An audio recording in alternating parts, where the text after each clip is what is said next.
നമസ്കാരം. Raf ടോക്കിന്റെ Neymar live story സീരീസിന്റെ മൂന്നാം ഭാഗത്തേക്ക് ഏവർക്കും സ്വാഗതം. നെയ്മർ ജൂനിയർ സുവർണ ചിറകുള്ള ക്യാനറി എന്ന പേരിൽ ബ്രസീലിയൻ ഫുട്ബോൾ താരം നെയ്മറുടെ ജീവിതകഥ 5 ഭാഗങ്ങളായി അവതരിപ്പിക്കുകയാണ് റാഫ് ടോക്സ്. ഇതിന്റെ ആദ്യത്തെ 2 ഭാഗങ്ങൾ നമ്മൾ ഇതിനോടകം പ്രസിദ്ധീകരിച്ച് കഴിഞ്ഞിട്ടുണ്ട്. ആദ്യ ഭാഗം മോഗിഡാസ് ക്രൂസസിലെ അത്ഭുത ബാലൻ എന്ന പേരിലാണ് അവതരിപ്പിച്ചത്.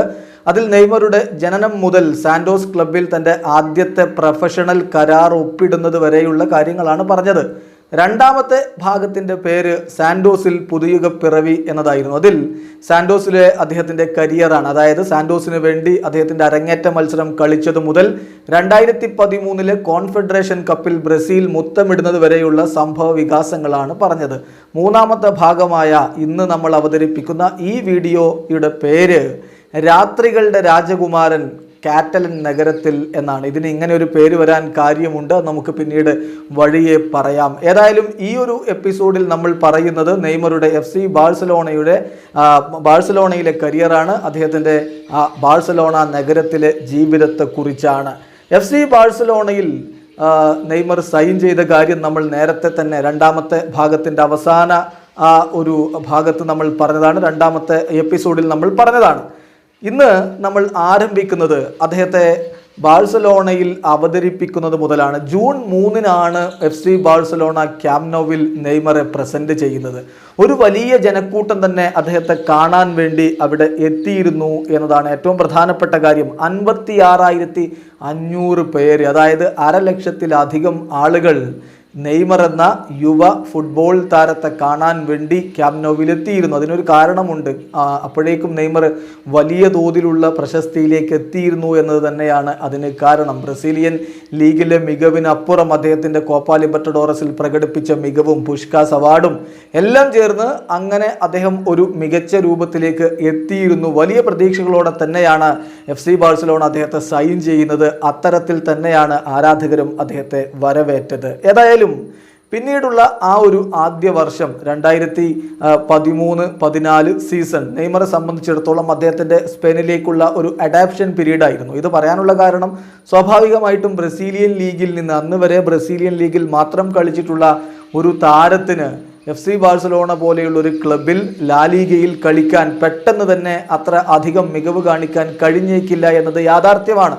ബാഴ്സലോണയുടെ ഡോക്ടർ ആദ്യ സമയത്ത് തന്നെ നെയ്മറെ സംബന്ധിച്ച് പറഞ്ഞിരുന്നത് അദ്ദേഹം ലാലീഗ പോലെയുള്ള ഒരു ലീഗിൽ കളിക്കണമെങ്കിൽ കൂടുതൽ വെയിറ്റ് ഗെയിൻ ചെയ്യേണ്ടതുണ്ട്, ശരീരഭാരം വർദ്ധിപ്പിക്കേണ്ടതുണ്ട് എന്നതായിരുന്നു. ഏതായാലും അദ്ദേഹത്തിൻ്റെ ഒരു അഡാപ്ഷൻ പീരീഡ് ആയിരുന്നു 2013-14 എന്ന് പറയുന്ന സീസൺ. അദ്ദേഹത്തിൻ്റെ അരങ്ങേറ്റ മത്സരം നടക്കുന്നത് 2013-14 സീസണിൽ ലാലീഗ മത്സരത്തിൽ അലക്സിസ് സാഞ്ചസിന് പകരക്കാരനായി ലെവൻഡയ്ക്കെതിരെയാണ് അദ്ദേഹം 63-ാമത്തെ മിനിറ്റിൽ കളത്തിലേക്ക് ഇറങ്ങുന്നത്.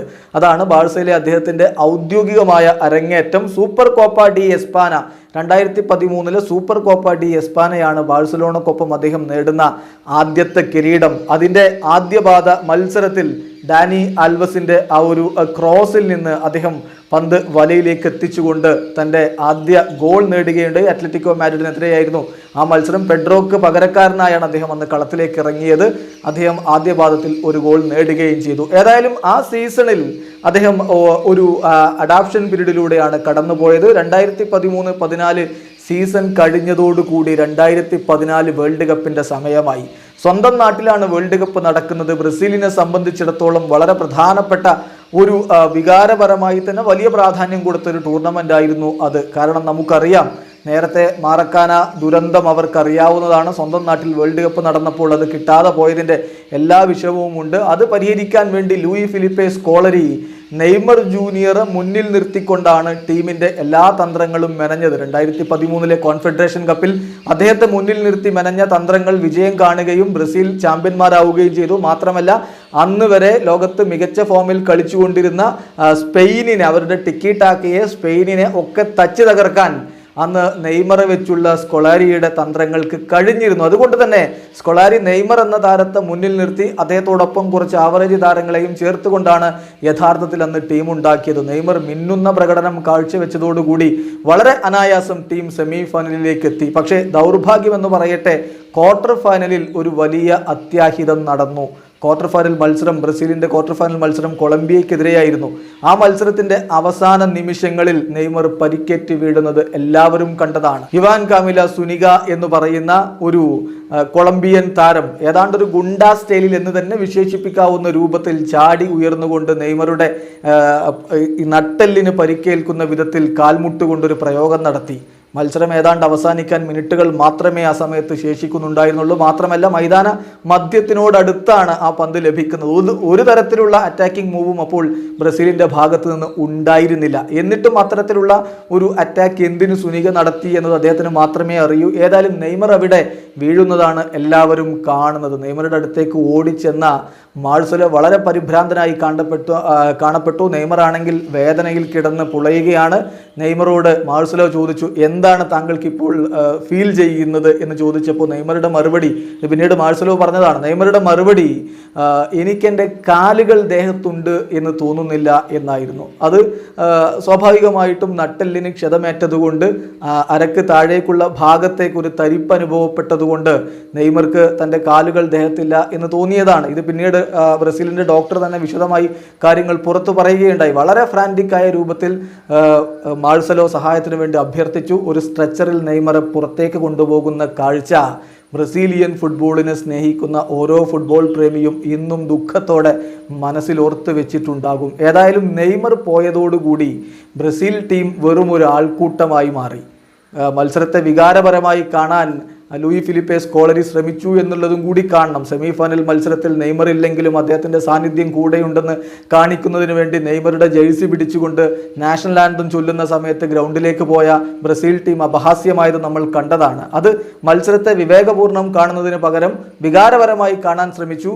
നെയ്മർ ഇല്ലാത്തതിൻ്റെ എല്ലാ പ്രശ്നങ്ങളും ബ്രസീൽ ടീം താരങ്ങളുടെ മനസ്സിലുണ്ടായിരുന്നു. വെറും ഒരു ആൾക്കൂട്ടമായി ബ്രസീൽ മാറിയപ്പോൾ 7-1 അന്ന് ജർമ്മനി ബ്രസീലിനെ തകർത്ത് വിട്ടത്. അതായത് ആ മത്സരം യഥാർത്ഥത്തിൽ ആധുനിക ഫുട്ബോളിൽ, ആധുനിക കാലഘട്ടത്തിൽ ബ്രസീലിയൻ ഫുട്ബോളിൽ നെയ്മർക്കുള്ള പ്രാധാന്യം എത്ര വലുതാണ് എന്ന് കാണിച്ചു തന്ന ഒരു മത്സരമായിരുന്നു. ഏതായാലും അത് കഴിഞ്ഞതിന് ശേഷം വേൾഡ് കപ്പ് കഴിഞ്ഞു. അതിനുശേഷം തൻ്റെ പരിക്കിൽ നിന്ന് മുക്തനായി നെയ്മർ വീണ്ടും ബാഴ്സലോണയിലേക്ക് പോയി. ബാഴ്സലോണയെ സംബന്ധിച്ചിടത്തോളം നെയ്മർ ഒരു മികച്ച ഫോമിലേക്ക് ഉയരുന്നത് നമ്മൾ കാണുന്നു. നെയ്മറും സുവാരസും മെസ്സിയും ചേർന്ന MSN ലോക ഫുട്ബോളിലെ ശക്തമായ ഒരു മുന്നേറ്റ നിരയായി മാറുന്നു. ഈ 3 പേരും ചേർന്ന് മികച്ച പ്രകടനം കാഴ്ചവെച്ചപ്പോൾ ആ ഫിഫ ഡെൽ റേയും യുവേഫ ചാമ്പ്യൻസ് ലീഗും ലാലിഗയും എത്തി. ഇതാണ് ഏറ്റവും പ്രധാനപ്പെട്ട കാര്യം. യുവേഫ ചാമ്പ്യൻസ് ലീഗിൽ അദ്ദേഹത്തിൻ്റെ മികവ് നമ്മൾ കണ്ടു. യുവേഫ ചാമ്പ്യൻസ് ലീഗിൻ്റെ ഫൈനൽ മത്സരത്തിൽ അദ്ദേഹത്തിൻ്റെ കാലുകളിൽ നിന്ന് ഒരു ഗോൾ പിറക്കുകയും ചെയ്തതോടുകൂടി കൂടുതൽ റെക്കോർഡുകൾ നെയ്മറുടെ പേരിലേക്ക് കുറിക്കപ്പെട്ടു. നെയ്മറെ സംബന്ധിച്ചിടത്തോളം ജൂൺ 6, 2015 ജൂൺ 6 നടന്ന ആ ഒരു യുവേഫ ചാമ്പ്യൻസ് ലീഗ് മത്സരത്തിൻ്റെ ഫൈനലിൽ 3-1 യുവന്റസിനെ തോൽപ്പിക്കുമ്പോൾ അദ്ദേഹത്തിൻ്റെ വക ഒരു ഗോൾ ഉണ്ടായിരുന്നു. ആ ഗോളോടുകൂടി അദ്ദേഹത്തിൻ്റെ പേരിൽ 2 റെക്കോർഡുകൾ കുറിക്കപ്പെട്ട്, ഒന്ന് കോപ്പ ലിബർട്ടഡോറസും യുവേഫ ചാമ്പ്യൻസ് ലീഗും നേടുന്ന ചരിത്രത്തിലെ 8ാമത്തെ താരമായി അദ്ദേഹം മാറിയെന്ന് മാത്രമല്ല, കോപ്പ ലിബർട്ടഡോറസിലും യുവേഫ ചാമ്പ്യൻസ് ലീഗിലും ഗോൾ അടിക്കുന്ന ചരിത്രത്തിലെ ആദ്യത്തെ താരം, ഇപ്പോഴും ഏകതാരം എന്ന രൂപത്തിൽ അദ്ദേഹം മാറി. അങ്ങനെ 2 വൻകരകളിലെ ഏറ്റവും മികച്ച ടൂർണമെന്റിന്റെ ഫൈനൽ മത്സരത്തിൽ ഗോൾ അടിക്കുക എന്ന അപൂർവ നേട്ടം സ്വന്തമാക്കിയ താരമാണ് ബ്രസീലിന്റെ സുൽത്താൻ. ആ സീസണിൽ 39 ഗോളുകളാണ് നെയ്മർ എല്ലാ കോമ്പറ്റീഷനുകളിലുമായി FC ബാഴ്സലോണയ്ക്ക് വേണ്ടി നേടിയത്. അതിൽ 10 ഗോളുകൾ ചാമ്പ്യൻസ് ലീഗിലായിരുന്നു എന്നത് വളരെ പ്രധാനപ്പെട്ട ഒരു കാര്യമാണ്. MSN ആ സീസണിൽ നേടിയത് 122 ഗോളുകളാണ്. അതുവരെയുള്ള സ്പാനിഷ് ഫുട്ബോളിന്റെ ഹിസ്റ്ററിയിൽ ഒരു ട്രയോ, ഒരു മൂവർ സംഘം നേടുന്ന ഏറ്റവും വലിയ ഗോളായിരുന്നു അത്. 2015 ഈ ഒരു ചാമ്പ്യൻസ് ലീഗ് മത്സരം കഴിഞ്ഞ് തൊട്ടടുത്ത, അതായത് ഒരാഴ്ച കൂടി കഴിഞ്ഞപ്പോഴേക്കും ചിലിയിൽ കോപ്പ അമേരിക്ക ആരംഭിക്കുകയാണ്. നെയ്മറെ സംബന്ധിച്ചിടത്തോളം അന്താരാഷ്ട്ര ഫുട്ബോളിലേക്ക് ശക്തമായി മടങ്ങി വന്ന് തൻ്റെ ടീമിന് ഒരു കിരീടം നേടിക്കൊടുക്കണമെന്ന് അദ്ദേഹം ആഗ്രഹിക്കുന്നു. 2014 വേൾഡ് കപ്പിൻ്റെ ആ ഒരു കൈപ്പേറിയ അനുഭവങ്ങളെല്ലാം തുടച്ചു മാറ്റാനുള്ള ഒരു അവസരമായിരുന്നു അത്. പക്ഷേ ആ ടൂർണമെൻറ്റ് നെയ്മറെ സംബന്ധിച്ചിടത്തോളം അദ്ദേഹത്തിൻ്റെ അന്താരാഷ്ട്ര കരിയറിലെ ഏറ്റവും കറുത്ത പാട് വീഴ്ത്തിയ ഒരു ടൂർണമെൻ്റ് ആയിരുന്നു അത്. ആ ടൂർണമെൻറ്റിൻ്റെ ഗ്രൂപ്പ് സ്റ്റേജിലെ രണ്ടാമത്തെ മത്സരത്തിൽ കൊളംബിയക്കെതിരെ നടന്ന ബ്രസീലിൻ്റെ മത്സരത്തിൽ ഉടനീളം നെയ്മർ ഫൗൾ ചെയ്യപ്പെടുകയായിരുന്നു. മത്സരത്തിൻ്റെ അന്തിമ വിസിൽ മുഴങ്ങിയ ഉടനെ തന്നെ നെയ്മർ അതിശക്തമായി പന്തെടുത്ത് കൊളംബിയയുടെ താരത്തിൻ്റെ ഒരു ഡിഫൻഡറുടെ നേരേക്ക് അങ്ങോട്ടടിച്ചു. ഇത് പിന്നീട് ഗ്രൗണ്ടിൽ വലിയ കശപിശകൾക്ക് കാരണമായി. കൊളംബിയൻ താരം കാർലോസ് ബേക്ക വന്ന് നെയ്മറെ പിടിച്ച് തള്ളി. ആകെ പിടിയും വലിയുമാണ് നമ്മൾ ഗ്രൗണ്ടിൽ കണ്ടത്. ഇതിനെതിരെ അവസാനം റഫറി കാർലോസ് ബേക്കും നെയ്മർക്കും ചുവപ്പ് കാർഡ് കാട്ടി പുറത്താക്കുകയും ചെയ്തു. മത്സരം കഴിഞ്ഞതാണ്. അങ്ങനെ ടണലിലേക്ക് പോകുമ്പോൾ അവർക്ക് ചുവപ്പ് കാർഡ് കാണിച്ചു. ഏതായാലും കോർണർ ബോൾ ഇതിൽ ശക്തമായി ഇടപെട്ടു എന്ന് മാത്രമല്ല, നെയ്മർക്ക് 4 മത്സരങ്ങളിലെ വിലക്കും $10,000 പിഴയുമാണ് അതിൽ അവർ ശിക്ഷയായി വിധിച്ചത്. ഏതായാലും അതിനെക്കുറിച്ച് പിന്നീട് ഫുട്ബോൾ വിദഗ്ധരെല്ലാം പറഞ്ഞത്, ഒരു പ്രൊഫഷണൽ ഫുട്ബോളറിൽ നിന്ന് ഒരിക്കലും ഉണ്ടാവാൻ പാടില്ലാത്ത തീർത്തും അപക്വമായ ഒരു പ്രവർത്തനമാണ് നെയ്മറുടെ ഭാഗത്ത് നിന്ന് അന്നുണ്ടായത് എന്നാണ്. ഏതായാലും അത് ആ ടൂർണമെൻറ്റിലെ ബ്രസീലിൻ്റെ മുന്നോട്ടുള്ള പോക്കിനെ വലിയ രൂപത്തിൽ തിരിച്ചടിയാകുന്നത്, അതായത് നെയ്മർ ഇല്ലാതെ ആ കാലഘട്ടത്തിലെ ബ്രസീൽ ടീമിന് മുന്നോട്ട് പോകാൻ കഴിയുമായിരുന്നില്ല എന്നത് എല്ലാവരും കണ്ടതാണ്. 2015-2016 സീസണിൽ വീണ്ടും ഈ ട്രയോ മികച്ച പ്രകടനം കാഴ്ചവെക്കുന്നതാണ് നമ്മൾ കാണുന്നത്. MSN ട്രയോ 131 ഗോളുകളാണ് ആ സീസണിൽ അടിച്ചുകൂട്ടുന്നത്. അതായത് നെയ്മറും സുവാരസും മെസ്സിയും തമ്മിൽ വളരെ വലിയ ഹൃദയബന്ധമുണ്ടാകുന്നു. ആ ഹൃദയബന്ധം അവർ കളിക്കളത്തിൽ കാഴ്ചവെക്കുന്നു. പരസ്പര ധാരണയും പരസ്പരം അങ്ങോട്ടും ഇങ്ങോട്ടും മനസ്സ് വായിക്കാനുള്ള കഴിവും എല്ലാമായപ്പോൾ മിന്നുന്ന ഫോമിൽ അവർ കളിക്കുന്നതാണ് നമ്മൾ കളിക്കളത്തിൽ കാണുന്നത്. ഡൊമസ്റ്റിക് ഡബിൾ നേടിക്കൊണ്ടാണ് അവർ അത്തവണ സീസൺ അവസാനിപ്പിക്കുന്നത്. ഏതായാലും അത്തവണ അവർക്ക് 2015 ഫിഫ ക്ലബ്ബ് വേൾഡ് കപ്പും നേടാൻ കഴിഞ്ഞു. ആ ഫിഫ ക്ലബ്ബ് വേൾഡ് കപ്പിൽ ടീം കിരീടം നേടുമ്പോൾ കൂടുതൽ ഗോളുകൾ അടിച്ചത് തീർച്ചയായും ലൂയിസ് സുവാരസ് ആണ്. പക്ഷേ ടീമിൽ മികച്ച പ്രകടനം കാഴ്ചവെച്ചുകൊണ്ട് നിറസാന്നിധ്യമായി നെയ്മറും ഉണ്ടായിരുന്നു. 2016 ആ ഒരു സീസണിന് ശേഷം 2016 ബ്രസീലിനു വേണ്ടി വലിയ ഒരു നിയോഗം നെയ്മർക്ക് പൂർത്തിയാക്കാനുണ്ടായിരുന്നു. ബ്രസീലിയൻ ഫുട്ബോൾ ചരിത്രത്തിൽ അന്നേ വരെ ആരും നേടിയിട്ടില്ലാത്ത ഒരു നേട്ടത്തിന് വേണ്ടി CBF നെയ്മറെ നിയോഗിച്ചു. 2016 ആ ഒരു ജൂൺ മാസത്തിൽ നടന്ന കോപ്പ അമേരിക്ക സെന്റനാരിയോ, അമേരിക്കയിലാണ് നടന്നത്. ആ ടൂർണമെന്റിന് നെയ്മറെ ടീമിലേക്ക് എടുത്തില്ല. പകരം അദ്ദേഹത്തെ റിയോ ഒളിമ്പിക്സിന് വേണ്ടി മാറ്റിവെച്ചു. റിയോ ഒളിമ്പിക്സിൽ ഒരു പിടി യുവതാരങ്ങൾക്കൊപ്പം നെയ്മർക്ക് നേടാനുള്ളത് അന്ന് വരെ ബ്രസീലിയൻ ഫുട്ബോൾ ചരിത്രത്തിൽ പെലെയടക്കമുള്ള മഹാരഥന്മാർ കളിച്ച ബ്രസീലിയൻ ഫുട്ബോൾ ചരിത്രത്തിൽ ഒരിക്കൽ പോലും നേടാൻ കഴിയാത്ത ഒളിമ്പിക് ഗോൾഡ് മെഡൽ എന്ന സ്വപ്നം പൂവണിയിക്കുക എന്നതാണ് നെയ്മർക്ക് ചെയ്യാനുണ്ടായിരുന്നത്. ഗബ്രിയേൽ ബർബോസ എന്ന ഗാബിഗോളും ഗബ്രിയേൽ ജീസസും എല്ലാം അടങ്ങുന്ന ആ ടീമിൽ അദ്ദേഹം മികച്ച പ്രകടനം കാഴ്ചവെച്ചപ്പോൾ ബ്രസീലിന്റെ ചരിത്രത്തിൽ ആദ്യമായി ഒളിമ്പിക് ഗോൾഡ് മെഡൽ, ഫുട്ബോളിലുള്ള ഒളിമ്പിക് ഗോൾഡ് മെഡൽ അവർക്ക് നേടാൻ കഴിഞ്ഞു. പക്ഷേ അതൊട്ടും എളുപ്പമായിരുന്നില്ല. ടൂർണമെന്റിലെ ആദ്യത്തെ 2 മത്സരങ്ങൾ ബ്രസീൽ സമനിലയായപ്പോൾ വളരെ വലിയ വിമർശനങ്ങളാണ് നെയ്മർ ഏറ്റുവാങ്ങിയത്. നെയ്മറോട് മാർത്തയെ കണ്ട് കളി പഠിക്കാൻ പോലും ആരാധകർ ആവശ്യപ്പെടുന്നത് നമ്മൾ കണ്ടു. പക്ഷേ പിന്നീട് അങ്ങോട്ട് മികച്ച പ്രകടനം കാഴ്ചവെച്ചു. ഫൈനൽ മത്സരം ജർമ്മനിക്കെതിരെയായിരുന്നു. അദ്ദേഹത്തിന്റെ ഫ്രീ കിക്കിൽ ബ്രസീൽ മുന്നിലെത്തി. പക്ഷേ പിന്നീട് ജർമ്മനി ആ ഗോൾ തിരിച്ചടിച്ചു. അവസാനം പെനാൽറ്റി ഷൂട്ടൗട്ടിൽ നിർണായകമായ കിക്ക് ഗോളാക്കി മാറ്റിക്കൊണ്ട് നെയ്മർ ആ ഒരു സ്വർണ്ണ മെഡൽ ബ്രസീലിന് നേടിക്കൊടുക്കുന്നത് കണ്ടു. അങ്ങനെ ചരിത്രത്തിൽ ഇടം പിടിക്കാൻ, ബ്രസീലിയൻ ഫുട്ബോളിന്റെ ചരിത്രത്തിൽ ഇടം പിടിക്കാൻ അദ്ദേഹത്തിന് കഴിഞ്ഞു എന്നതാണ് ഏറ്റവും പ്രധാനപ്പെട്ട കാര്യം. അടുത്ത സീസൺ 2016-17 സീസൺ എന്ന് പറയുന്നത് നെയ്മറുടെ FC ബാഴ്സലോണയിലെ അവസാനത്തെ സീസണാണ്. ആ സീസണിൻ്റെ ഒരു പ്രത്യേകത എന്ന് പറയുന്നത് ലയണൽ മെസ്സിയിൽ നിന്ന് FC ബാഴ്സലോണ നെയ്മറിലേക്കും കൂടി ചാഞ്ഞു തുടങ്ങിയ ഒരു സമയമായിരുന്നു അത്. അതായത് മെസ്സിക്ക് പരിക്കേറ്റ് പുറത്തിരുന്ന സമയങ്ങളിലൊക്കെ മികച്ച പ്രകടനവുമായി ടീമിന്റെ കുന്തമുനയായി മാറാൻ നെയ്മർക്ക് കഴിഞ്ഞിരുന്നു എന്നതാണ് ഏറ്റവും ശ്രദ്ധിക്കപ്പെട്ട കാര്യം. ഇതിൽ 2016-17 സീസൺ പറയുമ്പോൾ എല്ലാവരുടെയും മനസ്സിലേക്ക് തീർച്ചയായും ഓടി വരുന്നത് യുവേഫ ചാമ്പ്യൻസ് ലീഗിന്റെ റൗണ്ട് ഓഫ് 16 മത്സരത്തിൽ അദ്ദേഹം പുറത്തെടുത്ത ആ ഒരു മത്സരം, ആ ഒരു പ്രകടനമായിരിക്കും. PSG-ക്കെതിരെ നടത്തിയ പ്രകടനമായിരിക്കും. ആ മത്സരത്തിന്റെ ആദ്യ ലെഗിൽ പാരീസിൽ പോയി 4 ഗോളിന്റെ കടവും പറ്റിയാണ് FC ബാഴ്സലോണ തിരികെ വന്നിരുന്നത്. അതുകൊണ്ട് തന്നെ പിന്നീട് ക്യാമ്പ് നൗവിൽ അവർക്ക് വിജയിച്ച് കയറണമെങ്കിൽ ഏറ്റവും ചുരുങ്ങിയത് 5 ഗോൾ മാർജിനിലെങ്കിലും അവർക്ക് വിജയിച്ച് കയറേണ്ടതുണ്ടായിരുന്നു. ഏറ്റവും ദുർഘടമായ ഒരു അവസ്ഥയാണ്. സ്വപ്നത്തിൽ പോലും ആരും FC ബാഴ്സലോണ മുന്നോട്ട് പോകുമെന്ന് വിശ്വസിച്ചിട്ടുണ്ടാവില്ല. പക്ഷേ അവിടെയാണ് നെയ്മറുടെ മനസാന്നിധ്യം നമ്മൾ കാണുന്നത്. അദ്ദേഹം പറഞ്ഞു, വളരെ പ്രശസ്തമായ വാക്കുകൾ അദ്ദേഹം പറഞ്ഞു, ഞങ്ങൾക്ക് 1% സാധ്യതയുള്ളതെങ്കിൽ ആ 1% ഞങ്ങൾക്ക് 99% വിശ്വാസമുണ്ട് എന്നതായിരുന്നു.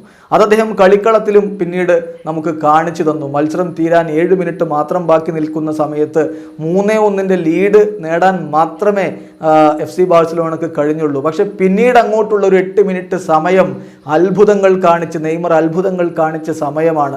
നെയ്മർ എന്ന ഫുട്ബോൾ ജീനിയസ് തൻ്റെ മനസാന്നിധ്യവും അചഞ്ചലമായ പോരാട്ട വീര്യവും കൊണ്ട് അത്ഭുതകരമായ ഫുട്ബോൾ മികവ് പുറത്തെടുത്ത് തൻ്റെ ടീമിനെ മുന്നോട്ട് കൊണ്ടുപോകുന്നത് നമ്മൾ അവിടെ കണ്ടു. തൊട്ടടുത്ത മിനിറ്റുകളിൽ 2 ഗോളുകൾ നേടി അദ്ദേഹം വിജയ ഗോളിന് വേണ്ടി വഴിയൊരുക്കുകയും ചെയ്തു. അങ്ങനെ യുവേഫ ചാമ്പ്യൻസ് ലീഗിൻ്റെ ചരിത്രത്തിലെ ഏറ്റവും മികച്ച ഒരു തിരിച്ചുവരവ് കാഴ്ചവെച്ചുകൊണ്ടാണ് നെയ്മർ അന്ന് കളം വിട്ടത്. ഏതായാലും ആ സീസൺ അദ്ദേഹത്തിൻ്റെ അവസാനത്തെ സീസൺ ആയിരുന്നു.